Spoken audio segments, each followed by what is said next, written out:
Tell me about almost getting stabbed.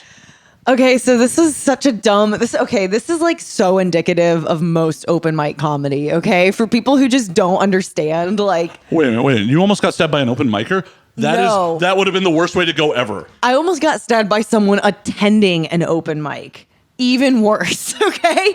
Why would you ever sit to watch an open mic? That's like...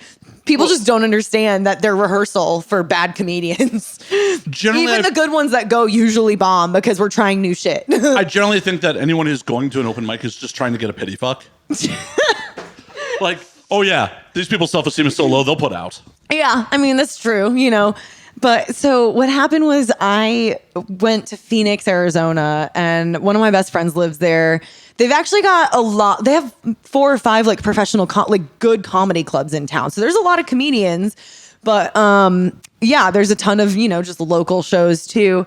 And I was booked on this one in an area called Sunny Slope. And if anyone's familiar with Phoenix, all I saw when I was in Sunny Slope were signs for Mormons, Mennonites, and then I found out that's like where all the meth comes from.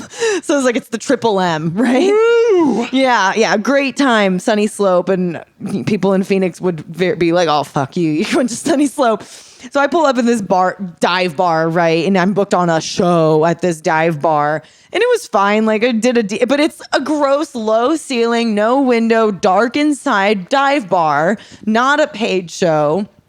Whatever, we do it. The host for that was replacing the normal hosts. And his name's John Carden, the guest host. Super funny guy, super nice. Like none of my Phoenix comedians that I knew were there. So he was really nice to me and just like I hung out with him and stuff. And afterwards, he was like, well, there's an open mic that happens here. He's like, I didn't get paid for this fucking shit. And he goes, the open mic after this puts out a bucket and the audience can throw money in the bucket. And whoever the audience votes on as the best comedian after the open mic that comedian gets the money. And I was like, fuck it. Like, even if it's $30, like I'm already here. I may as well try some new shit. Let's just see, So the host for the open mic comes. He's like kind of seeming already drunk when he gets there. So by the time he pulls me up to do my open mic spot, he's like wasted. I'm like in the middle of the lineup. There's probably 20 of us on the list.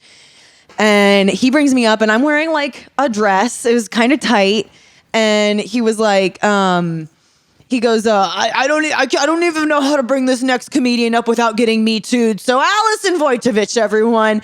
And I just got mad. I was like, why would you say that? Just say not a good joke. Your next comedian is Allison. That's it. Allison's joining us here from Austin, Texas. Right. And also, I'm not one of those people that gets really, hyper feminist pissed, but, this guy was already being a dick to the other comedians. He was drunk, and then he said that. And I was like, okay, you just called attention away from my jokes and towards what I was wearing. I don't appreciate that because now I have to fight for my jokes to work. And so I got up and, I did fine. I said some shit about him at the beginning and, kind of put him in his place. And then I did whatever, and it was a fine set. I had a pretty good set. And I get off the stage and the host comes back, and before you can really say anything into the mic, this little dude that has been sitting at the bar the whole time, chained out, Hispanic guy, tattoos everywhere. He gets out from his bar stool and walks up to the stage and goes like this to the host, and the host leans over and he's like, "Oh shit, can we get Allison back up here?" And I'm in the back with John already, and John's like, "Don't you fucking go back up there." I'm already about to fight this guy. He's already pissing me off. And I was like, I'm going to go back up there. I need to see what's going on. So I go up there, and the guy that came from the bar hands me $100 bill. And the host goes, "Oh, he loved your set. Yeah. $100 for Allison." And I just got so mad because it was just such a weird interaction, right? I was like, this is not the premise of the mic at all. And this was definitely a dumb move of me. I should have just kept the money. But I was mad. And so I took the bill and I put it in the bucket for whoever the best comedian was. And I walked to the back.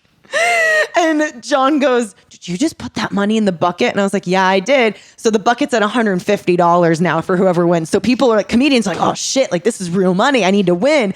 So everyone's getting all competitive. And I forgot to mention, when I throw the money in the bucket, the host sees that and he's like, "Did you just do that?" that? And I was like, yeah, I'm not a stripper. Best comic wins. Hell yeah. Yeah. I mean, we're definitely not shaming strippers. No, around here not at all. But in the moment, that's an in amazing the moment, move. I was pissed. I was like, I'm the only girl on this lineup. You're clearly doing this because the host commented on my tight dress, and now you're just like, whatever. And so I was mad, and I was like, the point of this is the best comic wins. Fuck you guys. And so then John goes up, one of the last people, and I think the guy just felt bad about my reaction. So the same guy gets up and hands John a $100 bill, and John throws the 100 into the bucket. And so then there's $250 in this goddamn bucket, and the host is just pissing everyone off at this point. He's drunk. Finally, the audience votes it down to me, John, and this other guy. We just go. John ends up winning it. He splits it with us. We all just get some money. And as we like are talking about the money and stuff, we look over, and that guy from the bar is talking to the host again. And before we know it, I don't know what the host said to him, but the guy pulls a knife, and he's like pointing at me, and like his friend is trying to keep him from like coming over towards me and John. And so luckily, like his friend was sober enough to keep him off as like the host was about to fight him, and he was trying to get to us. And John just grabbed me and was like, "We're going," and he like pulled me. I don't even know what he did. But John just walked me into my car, and he was like, "Go home." Did that dude think he bought you for that $100? I don't know. I was like, that was the problem though. Like that was what it felt like when he was giving me the money. I think that was the rage. Like it wasn't that like we said, like I think stripping is a great job if you want to do that. Like I think you should do that if that's how you want to make money. Like I have friends that are strippers, and it's awesome.